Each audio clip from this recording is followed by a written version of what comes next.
സൗദിയിലെ റിയാദിൽ ആദ്യമായി വേനൽക്കാല ക്ലൗഡ് സീഡിംഗ് പദ്ധതി വിജയകരമായി പൂർത്തിയാക്കി.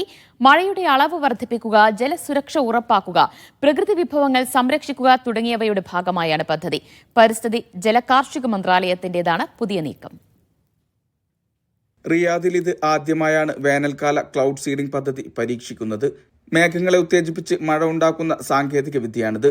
ക്ലൗഡ് സീഡിംഗ് നടപ്പാക്കിയത് പരിസ്ഥിതി സൗഹൃദ വസ്തുക്കൾ, പ്രത്യേക വിമാനങ്ങളും പരിശീലനം ലഭിച്ച വിദഗ്ധർ എന്നിവയുടെ സഹായത്തോടെയാണ്. പരീക്ഷണം വിജയകരമായി പൂർത്തിയാക്കിയത് റിയാദിലെ ഒരു ഗവർണറേറ്റിലായിരുന്നു. 2006 മുതൽ സൗദിയുടെ വിവിധയിടങ്ങളിൽ ഈ സാങ്കേതികവിദ്യ ഉപയോഗിച്ചിരുന്നു. മഴയുടെ അളവ് വർദ്ധിപ്പിക്കുക, ജലസുരക്ഷ ഉറപ്പാക്കുക, പ്രകൃതി വിഭവങ്ങൾ സംരക്ഷിക്കുക തുടങ്ങിയവയുടെ ഭാഗമായാണ് പദ്ധതി വിജയകരമായി പൂർത്തിയാക്കിയതോടെ തലസ്ഥാനത്തും രാജ്യത്താകെയും പദ്ധതി വ്യാപകമായി പരീക്ഷിക്കും. പരിസ്ഥിതി ജലകാർഷിക മന്ത്രാലയത്തിന്റെ നേതൃത്വത്തിലാണ് പദ്ധതി നടപ്പിലാക്കിയത്. നിലവിൽ വ്യാപകമായി തന്നെ UAE, ചൈന, അമേരിക്ക തുടങ്ങിയ രാജ്യങ്ങളിൽ വേനൽക്കാല ക്ലൗഡ് സീഡിംഗ് സാങ്കേതികവിദ്യ ഉപയോഗിക്കുന്നുണ്ട്. Vishal Cherpulassery, media 1, Riyadh.